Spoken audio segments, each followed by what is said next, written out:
So, to return to the Lights Hope thing, where I had my player reset, as you would say, and they shook up the shrine.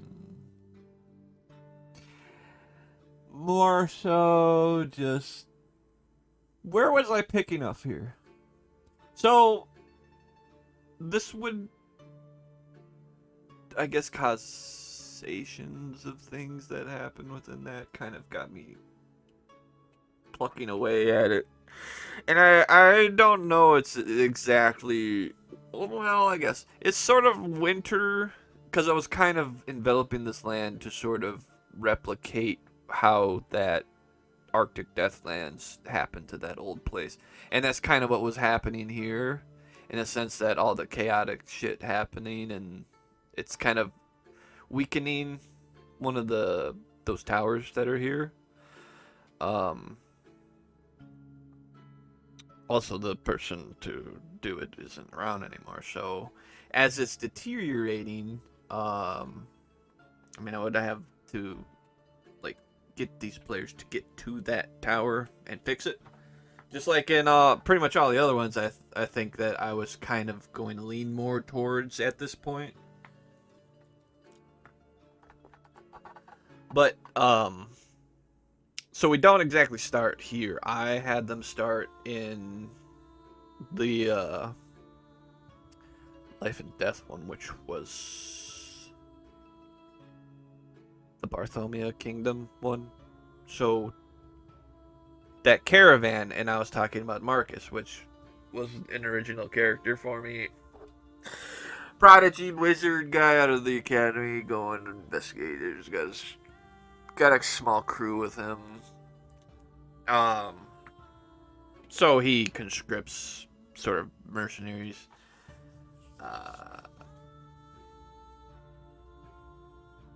And that, which mercenaries would be the players.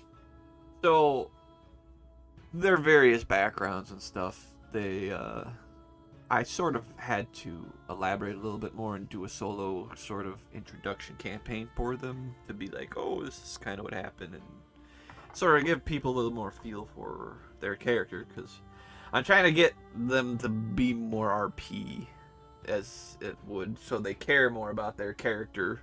But they just always seem to want to create these characters that are kind of joke characters, so they get disattached from being in it just to like be funny. So, hey, everybody wants to play it differently. They can. I mean, there's a couple. Sometimes they get serious. Some, it's like half and half. Like you got half of them that are trying to be serious about it, and then the other half's just like, oh. So they get to the point and destination of meeting up with this guy, mercenary, and however their story developed from there. And so they just go and charter a carriage ride out towards the port town. That would have been east, where I kind of wanted them to go originally in that campaign.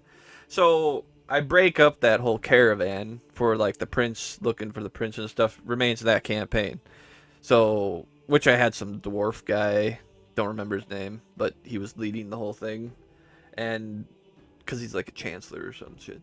So he goes off with his guards, as well as a few others, and Marcus and his crew sort of charter a ship, 2 ships to be precise, because this is where I kind of wanted to develop a little bit of what I would call the cradle, because it was a giant desert with parts of it having like that cracked earth wasteland kind of thing, and it was going to be the center of the continent, but it is surrounded by all mountains, and there's like access points to get in through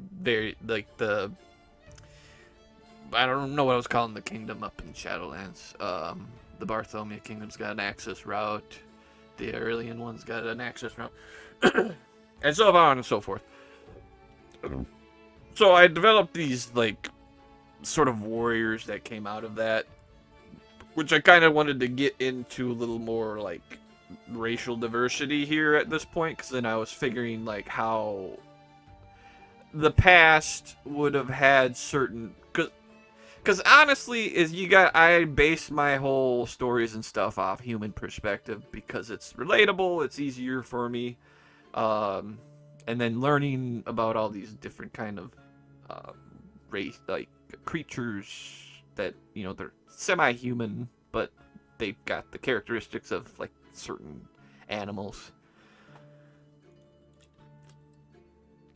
But yeah, so I was gonna kind of get into a little more of like, oh, so like you have Middle Easterns in our like real world, and then you've got like the Asians, and then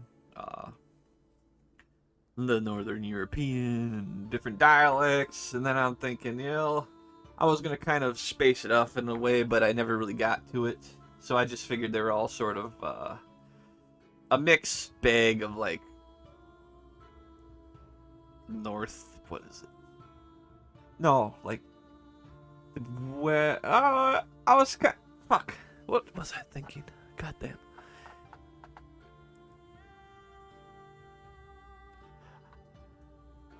So back in the past, there was this incredibly rich African warlord. Like, I don't remember what his name was. Masume or something? Masu. Fuck, I can't pronounce it. Remember? But he was so rich that he marched all the way across Africa, spreading his wealth. Because he was so rich, and I don't know how he got his wealth. I think it's through plundering barbarians or something. And so I was kind of associating these sort of warriors in that aspect.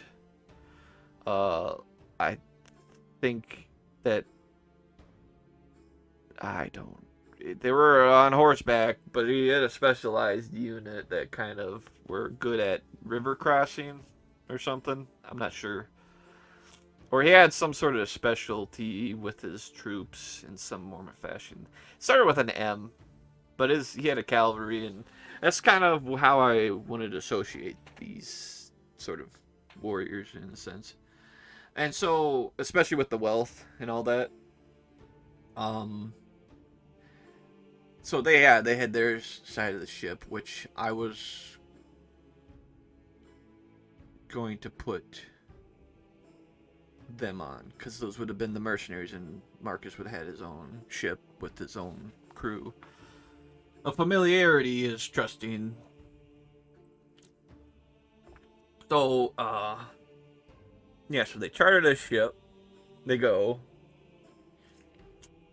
Make a pit stop, I think, for a quick trade at a city going down south. And then they got to wrap around through the eastern side, kind of passing through the Ashford Isles. I was kind of thinking maybe we could make a segue into that campaign, but then I said, I didn't really fix that up too well, so I decided to skip it and just went through it. And so they got, as they were crossing into like the threshold of this whole like wintry kind of area stuff,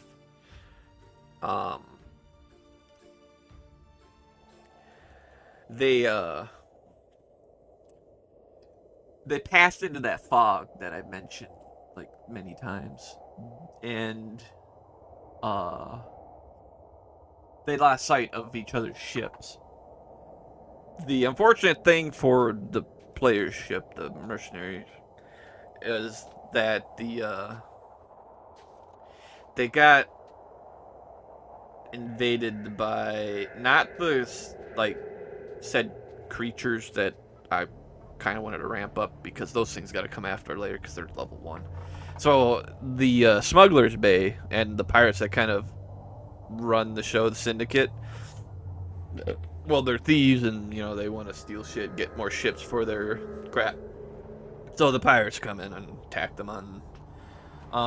As it's happening, I had a sort of big sea creature attack their ship, and, well, shipwreck, essentially, at the end of that.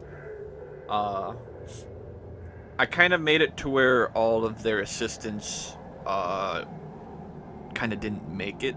I left that up towards mystery if they were alive or not, except for one guy.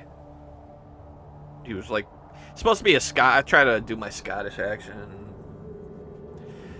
Didn't work out so well, but I tried my best. He was an old retired knight from the Empire, the Aurelian Empire, the whole thing.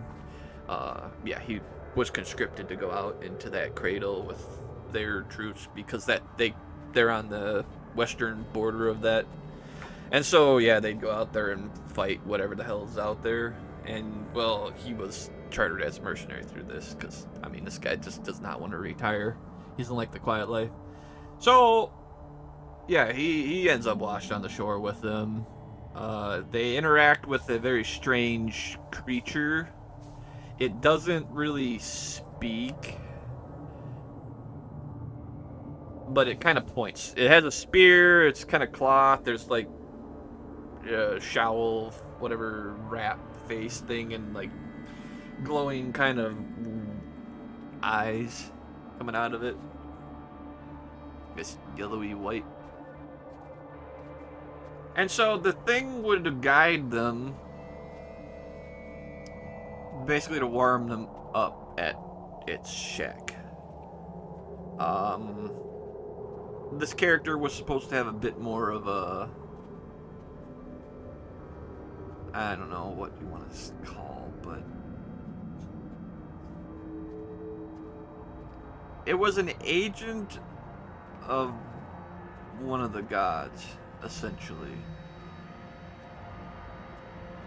It wasn't exactly like a hands-on, like do. It was more like investigate and find out what the fuck's happening out.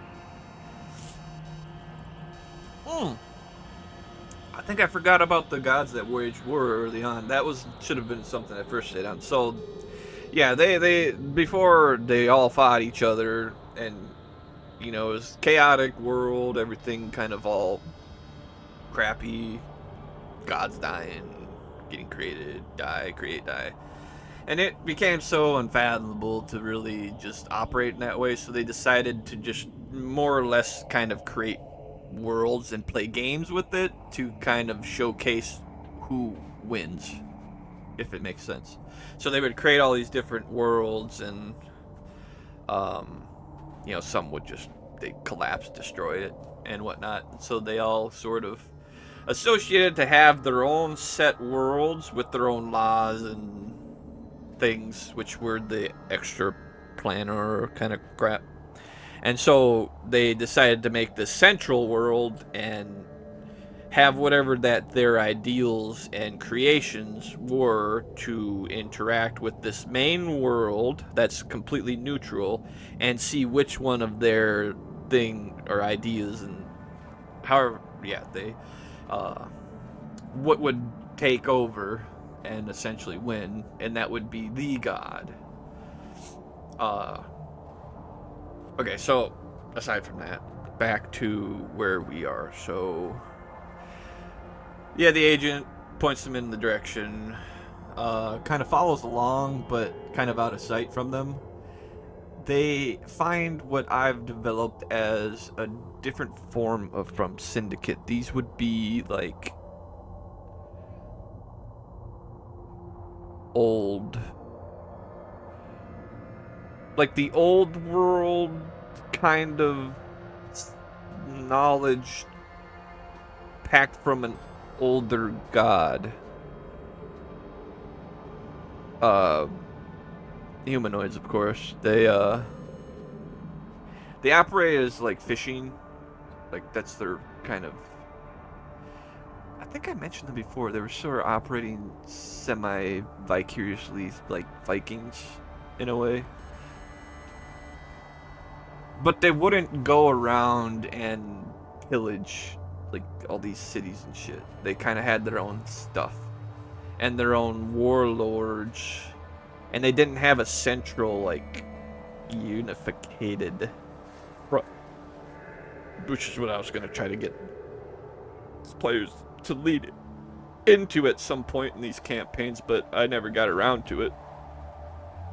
So they go in, they get talk around however they can communicate.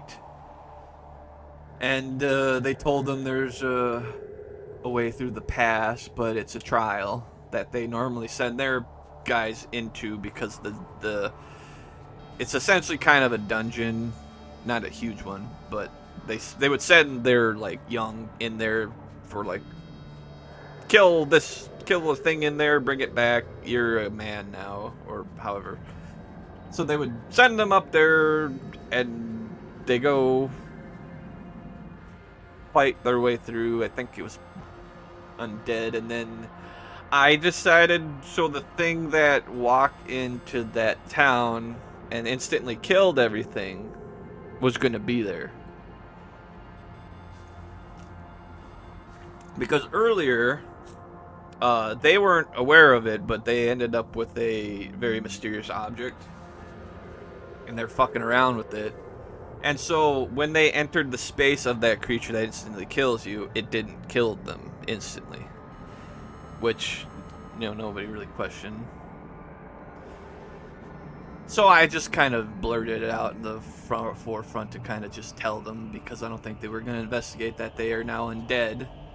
So the undead don't get affected by the instant kill method. So they fight the thing, they take it down. But I wanted it to be kind of a unique sort of, like, it's an amalgamated soul. I wanted my dull hands to be, so it was an amalgamated soul kind of pressed together. And so it split into 4 when they defeated it. It was lesser versions of the whole. They really struggled with that one. One of the players decided to put on its armor. Fucking, I don't know, did a goofy thing where their head fell off and they were just walking around with their head. I had it restored later. Just because it was kind of ridiculous for them to operate without their head. And so at the end of that,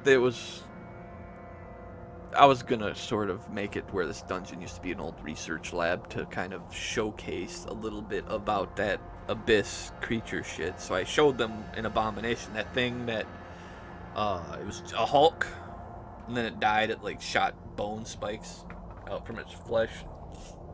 Yeah, it became a flesh puddle. And one of the players kept trying to break it open. It's like, Jesus Christ. So I kept like throwing things on it, like, oh, there's a magic seal, you gotta disenchant it, and then there's a very complicated lock, you gotta get a high roll on it. But they really wanted to get, this one player just really wanted to get in there. And everybody's just like, let's get the fuck out of here. Well, in either case,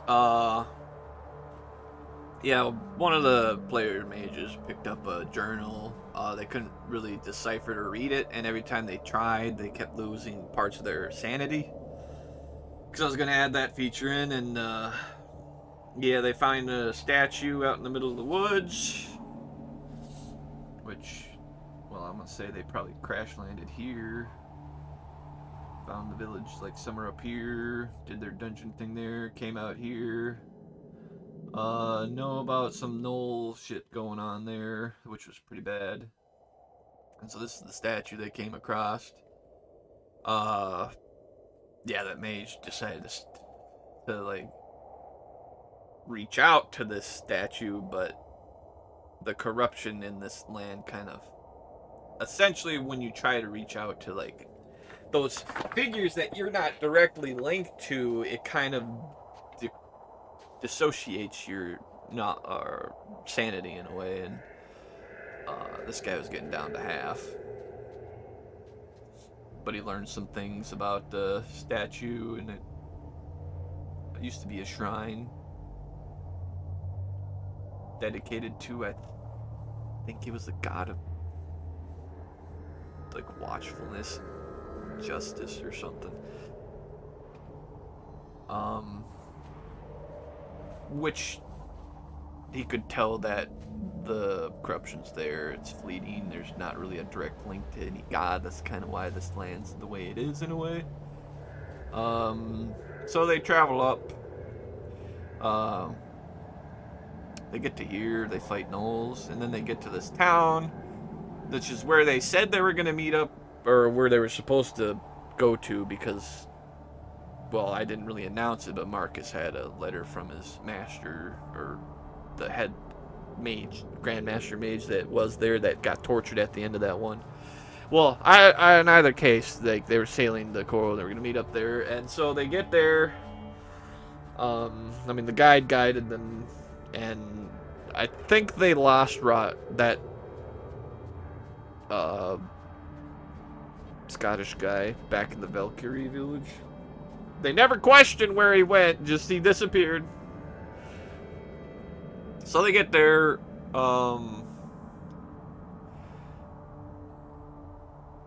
Every time the mage was going to open up one of these buildings that were, getting decrepit and falling apart, a wraith was going to show up and suck some of his life out. Every time he was going to do it. And he was going to keep aging, because his sanity was freaking low at this point. And he was getting pretty pissed off, but he just wasn't figuring it out. And nobody else questioned nothing, because somebody else opened up a door, and then, they found there was actually somebody in there. But they pushed them out, and then, like, when they tried again, nobody was there. So it was, like, magically, like, illusioned. And they couldn't figure out how to really... Because they were in hiding, and they couldn't... they don't know how D&D works to figure that out. Yeah, and so... a bone dragon circling around lands. I mean, yeah, Mark was showing up, but he was like, they were blasting like fire magic at because there's ice in the way of them trying to get to the shore.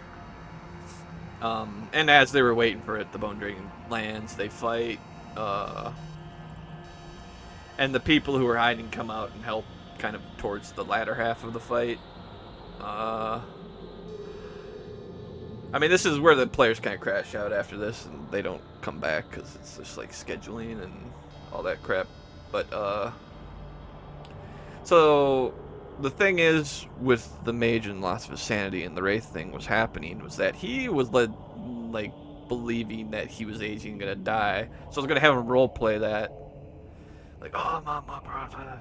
But everybody else sees him as normal. But he's just losing his mind.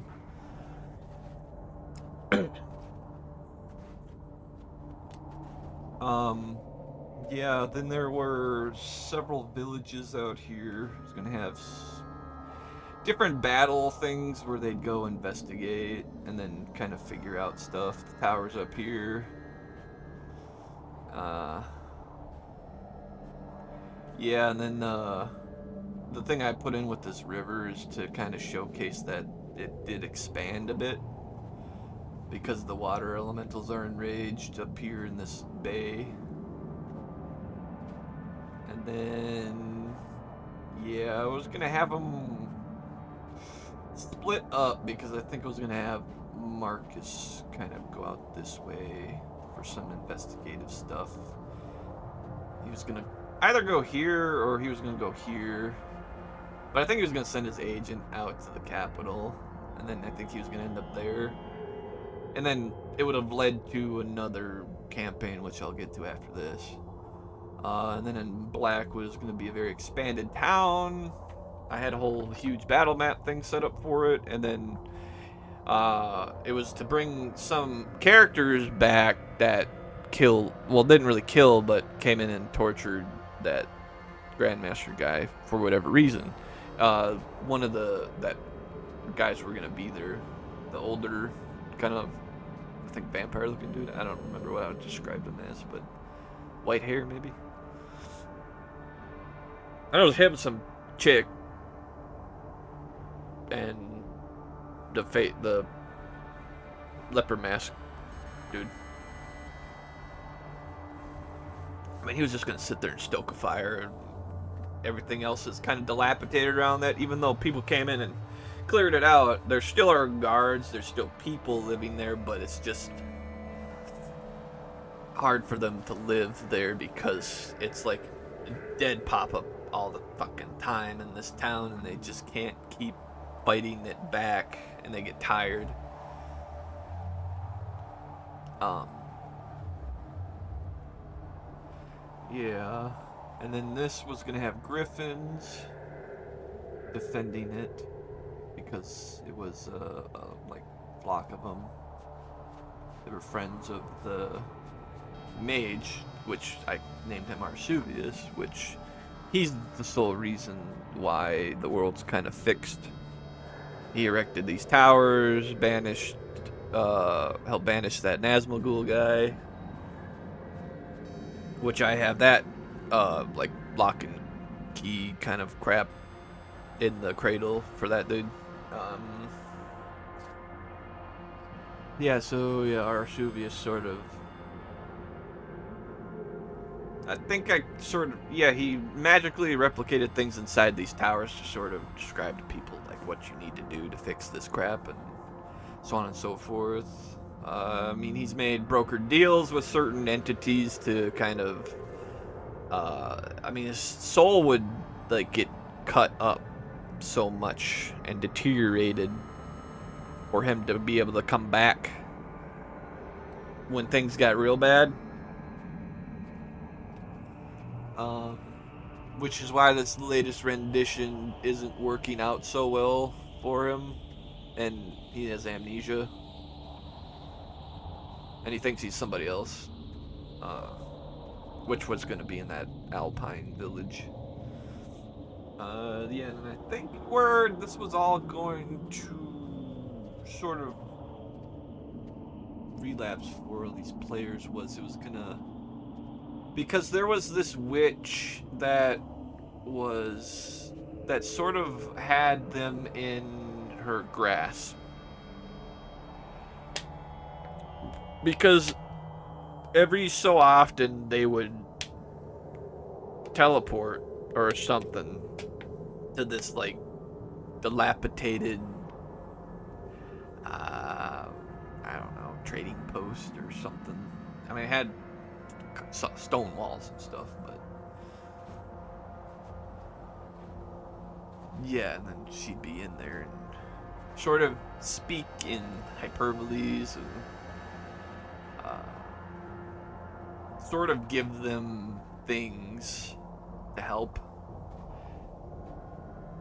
And she was what I described. I mean, I developed her back because she was supposed to be the counterpart against the old man. They both hated each other, and they both had their different ways of sort of doing what they wanted to, because she was power hungry and all that, and wanted control of it all to bend to her will and essentially rule the whole world to fix it, and which the guy didn't believe in that and thought free will was more important. In either case, yeah, so she was sort of using these mercenary players to be her agents without them knowing. And they were supposed to be like this ticking time bomb, because they were supposed to end up at the lair of this King Lichlord guy, because he's a real issue and causing this chaotic energies to happen, and he's, without his will, because the power gem is an agent of Nazmul's underling, which I may or may not have put him in here for them to fight.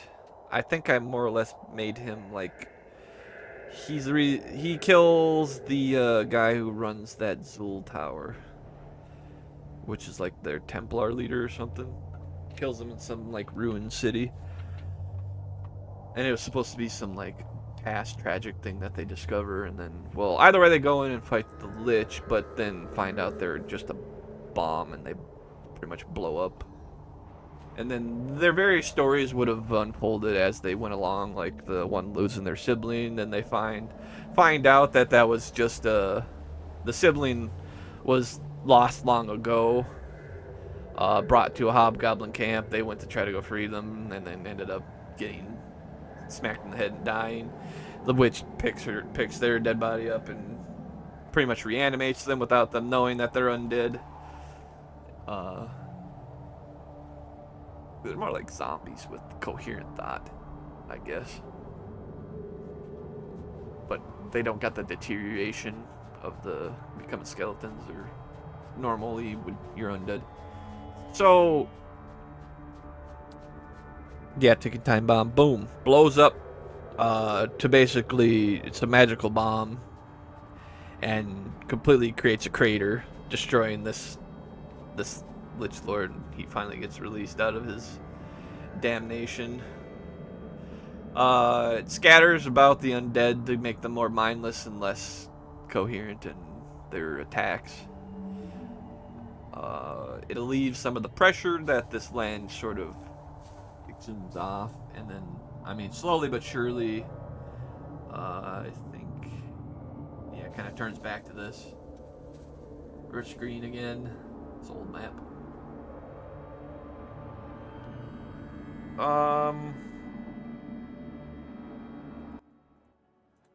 So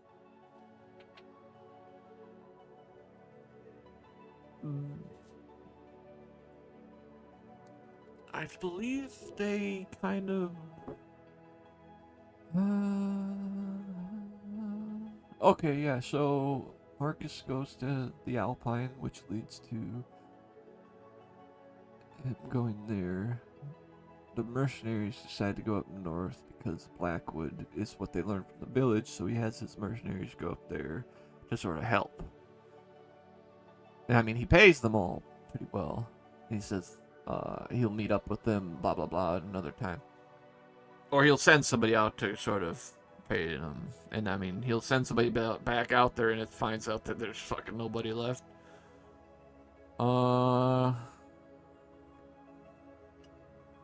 Because they could sort of end tragically. And they were just told they just went out there and never came back. So that creates a dead end for him. But he discovers something more concerning, which is the witch. Okay? I don't think he really knows about the old man. But I think through something of his master learns of the witch, which she is in this land, and it's sort of like a what do you want to call that? It's a pocket dimension, ethereal plane or something like that. I mean, it's sort of existence and non-existence.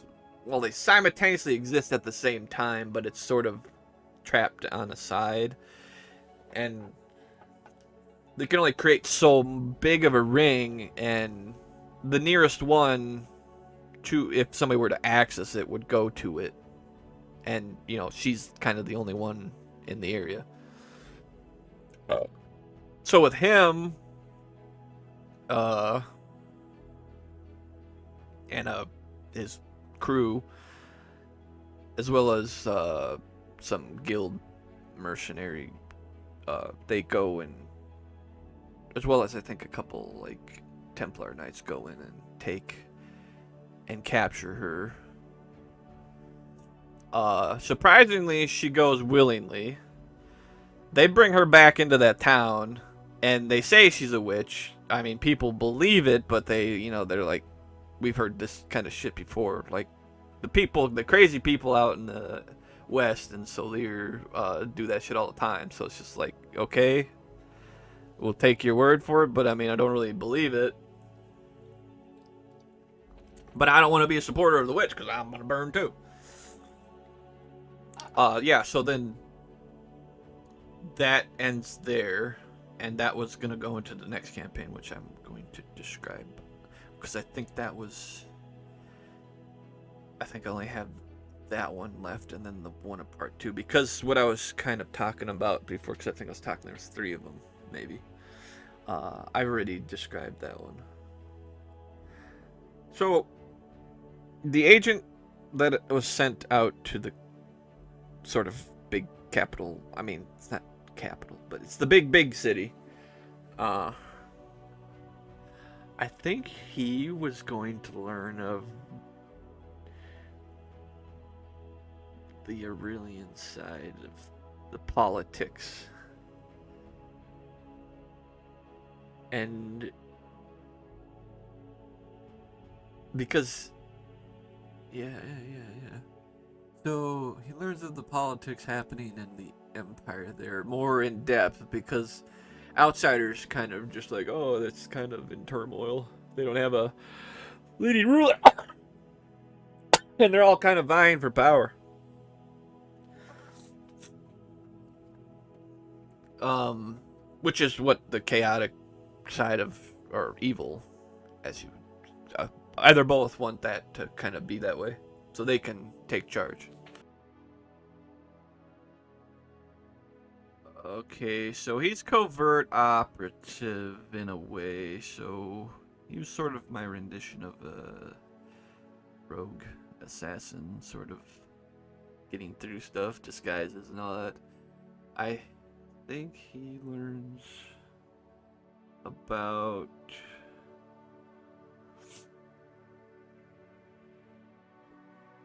Okay, so his story was going to involve.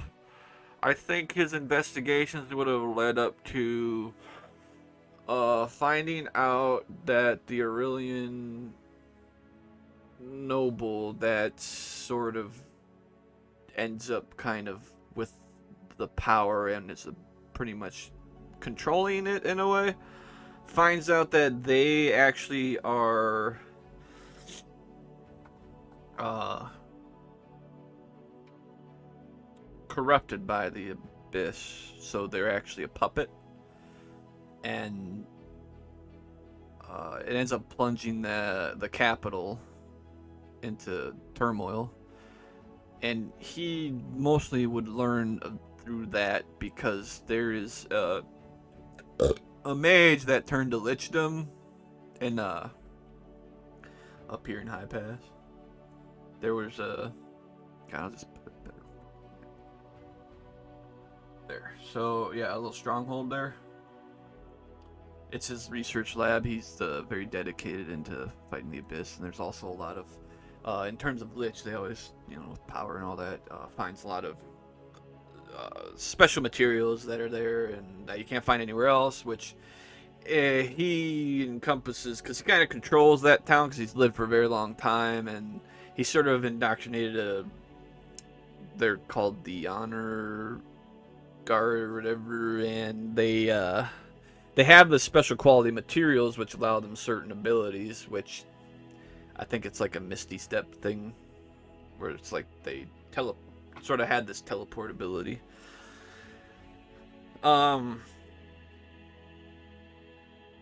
Yeah, so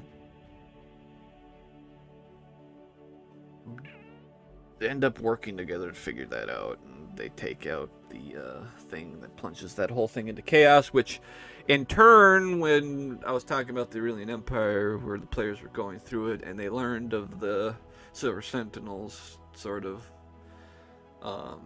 the character that I had them interacting with would have been there, and it would have been a whole showdown of the Abyss and a big sort of thing. They would have ended up succeeding in getting through it, but it was going to be a very like alleyway, blockade, barricades, and militia, and dying people, and turning and into those creatures, and then those invisible ones coming up and plucking brains out.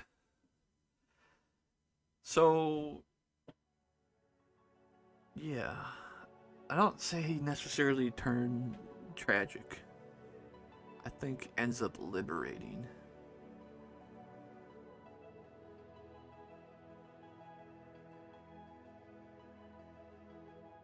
Which I think I wanted to entail that sort of mercenary company that was getting hunted with the players to sort of link up with them. I think that's how that whole story was going to intertwine, because they were coming out to the east and they were going to find, well, I think they called them the Tower Guard. And then there was like noble faction that the puppet was trying to get rid of, and the only ones left alive of that family were the kids, and they were kind of young adults. But for some reason they had to like get some sort of symbol or emblem or something to sort of showcase their nobility to go back and kind of liberate the city. Because without the showing of proof, they can't really order anything around, and the people who do believe that this system's corrupted, and they lean to their side. And so, yeah, that mercenary crew was gonna go with them. Jeez, let me get over there. My bad. Right here. It's the tower. So they'd come up from Rumeric, they'd go all the way down, and that's Umbridge, kind of where that's the border guard. So there's various mausoleums out here. And so, yeah, they go out here because it's kind of where their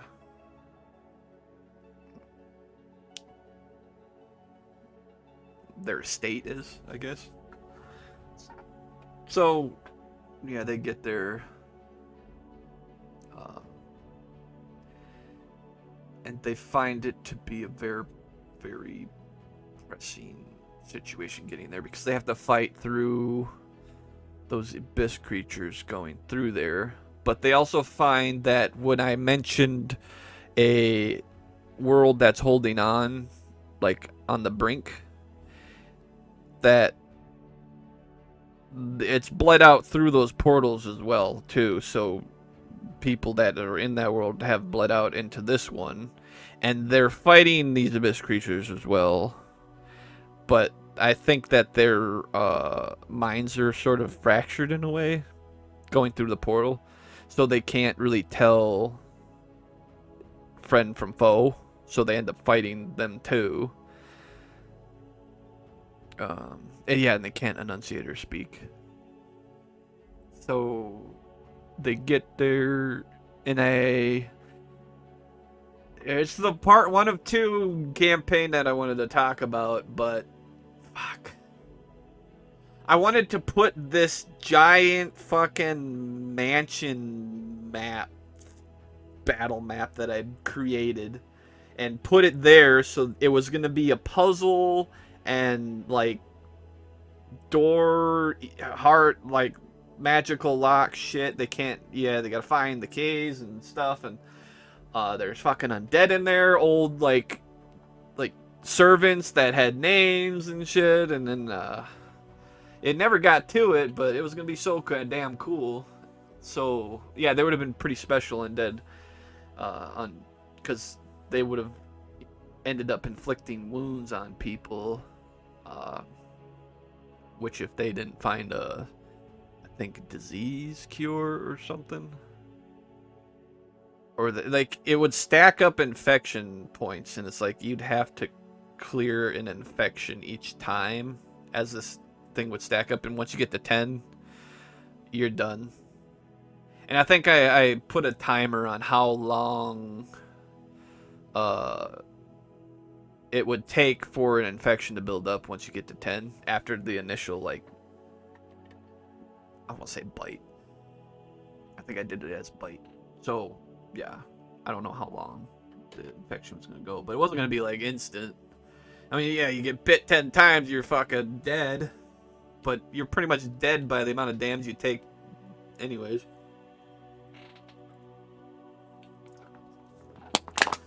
Yeah, I think it was going to end up being like, it was going to be such a cesspool there, because of all the bad juju in the area.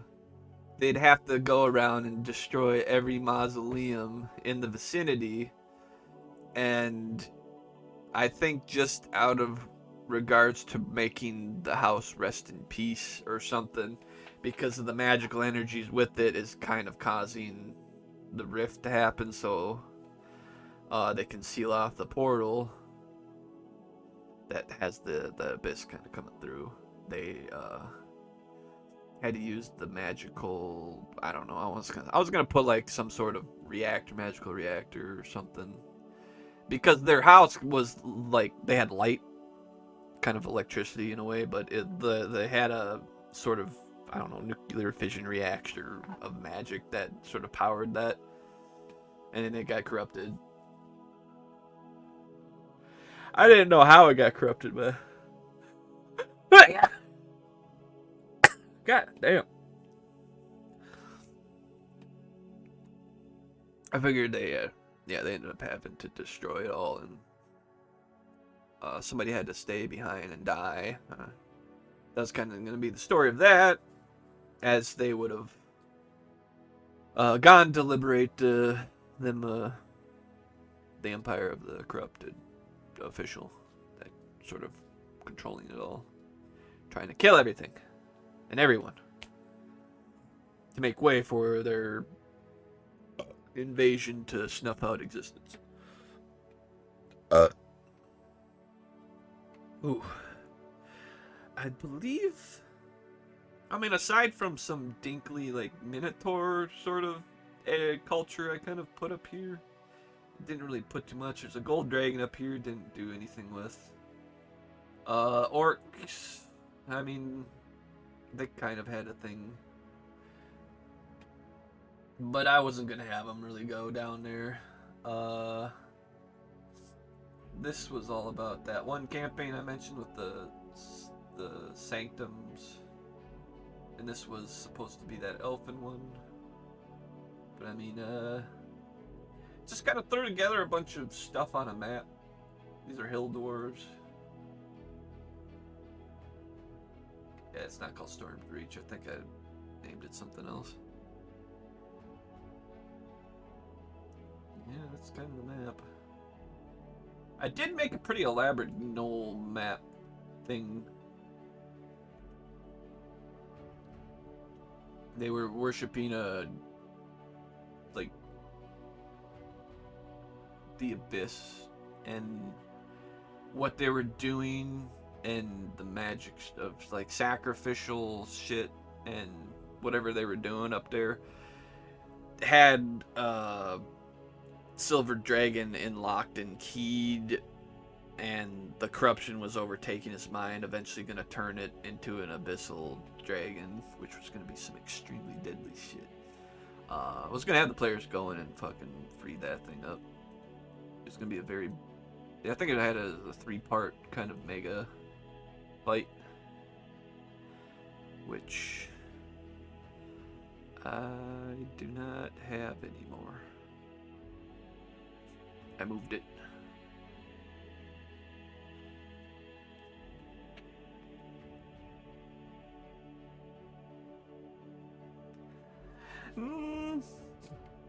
Oh, there were actually more of these shrines. I guess that I was, the notes are somewhere, but they're, different gods. There's supposed to be 4 of them. This is I think this was supposed to be some, like...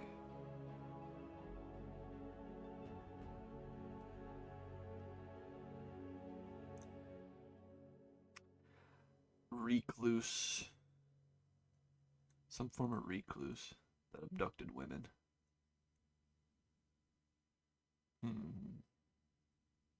Don't remember his story, but that's kind of who that was. Old Haunted Light Tower. I threw up some islands up here. It's supposed to be about the Valkyrie. I think I removed them later. This was a mysterious unicorn island. I think I was honestly just gonna have this be an abyss kind of shit storm here. That sort of had Fae. A lot of Fae stuff. Yeah. This is Smuggler's Bay.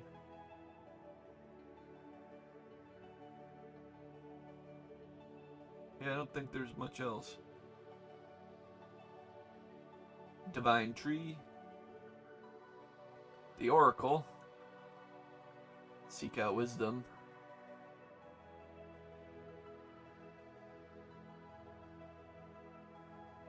Throw up a bunch of various villages. Just for sake of travel time if people need to go in town and buy shit.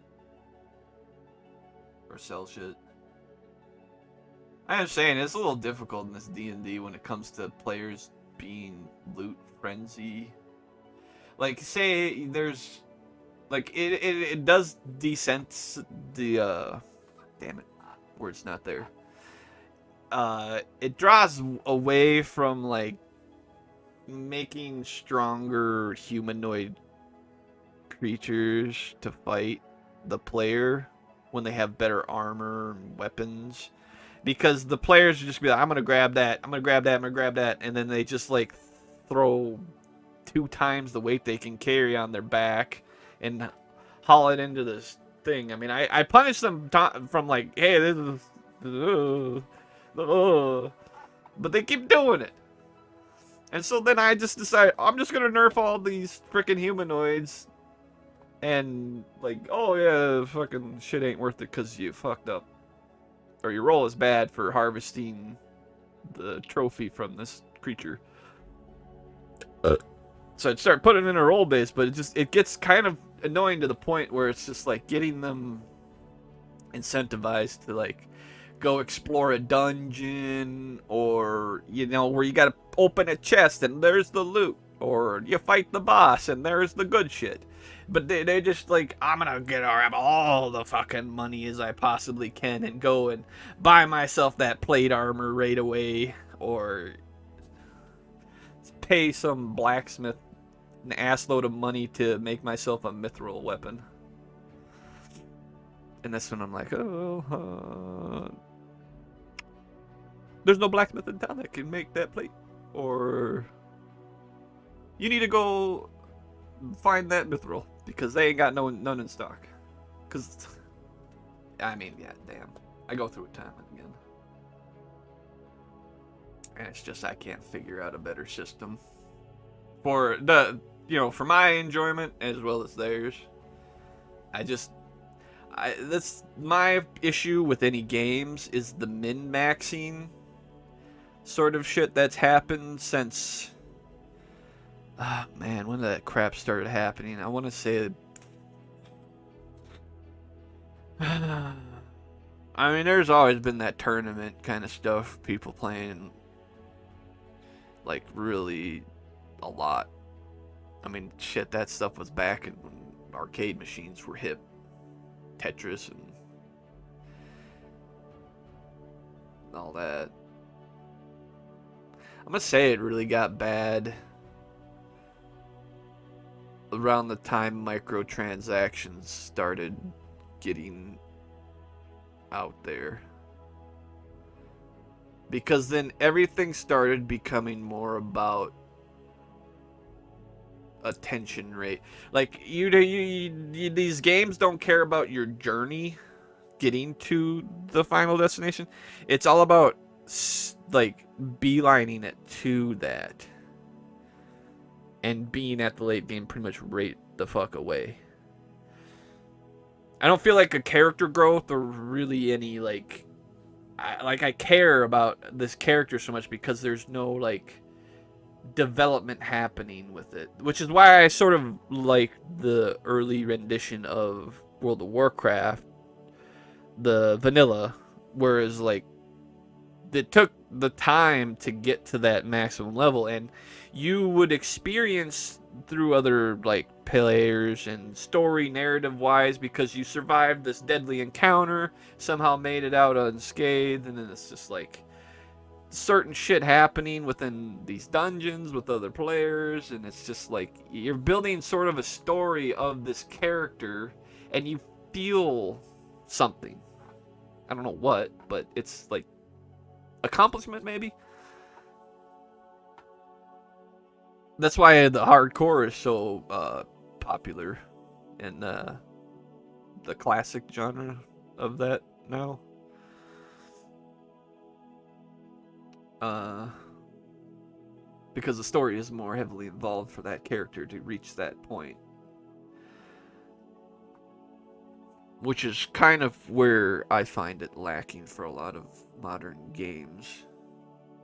And what I keep trying to describe within my world as like when I think of like the level 20 stuff, for instance, like the late game of this, it sounds wacky as hell, especially with some of these wizard spells and some of these fighters that can just like chop chop chop chop chop chop chop chop like fucking 10 times or something. It's such massive damage going out, and it's just like you instantly delete everything. Even when it comes to fighting the higher end sort of monsters, it gets like the power scaling seems so ridiculous that it just doesn't even seem like you're mortal. Like like you have flaws in a way. I feel like a proper like max game level that I like in this D&D is when they get to level 10. I feel like that's like a good point at where your like health wise and all that kind of, especially with spells and things, so they don't get so crazy. It feels like a perfect match for mortals, right? And then once you get past that point, you're kind of not even playing as a grounded individual anymore. You're playing some like highbrow sci-fi fantasy, like fighting in the stars and through extra planar, fucking zipping in and out of shit, and yeah.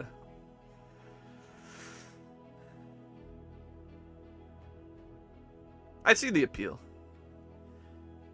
which is kind of what I was going to put in at the end of everything, but I kind of want to say it now.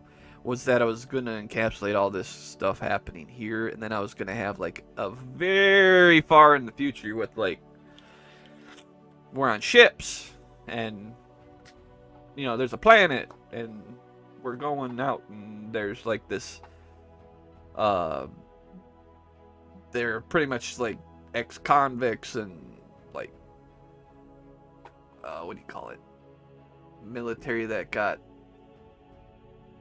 their ranks besmirched because they did bad, dishonorable discharge, and then they're sent out in a ship to go pretty much like yeah, and then all the criminals and people who weren't sitting right with the idealism of what the planet was associated with, and they were all going to be sent out to go pretty much live their own life in some far off galaxy to colonize. And then that's where I was going to kind of bring in the Abyss coming back, and then there was going to be this alien race that sort of had involvement with their planet. That's why there's certain religious aspects involved with it. I was going to kind of fit those sort of conspiratorial narratives we kind of have in our real life into it with the aliens. Yeah, and then technologically advanced, you know. I guess I kind of draw a little bit from the StarCraft and Warhammer stuff for it. And yeah, there's going to be experimentations going on, as well as different factions within the humanoid race and all that. I didn't get too crazy with it, just that's kind of it for that. That should be about it. I don't have nothing else that's real you know, groundbreaking story stuff. Just minute stuff. I mean, I've set up so many different kinds of faction things that I didn't really focus on a particular one.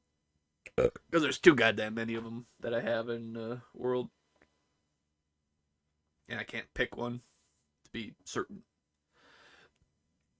Like I have Tower Guard, the Seraphim's Chosen, and like the darker whatever Dark Lord stuff.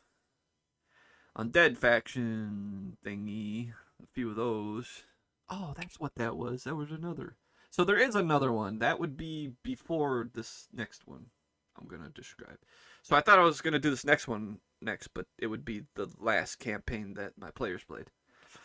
And then it would be the one that I was gonna kind of end, I'd say, my D&D thing at, as well as the story. I want to say. Um, yeah. Good job. Fun, good time. Y'all have a glorious day. How about that?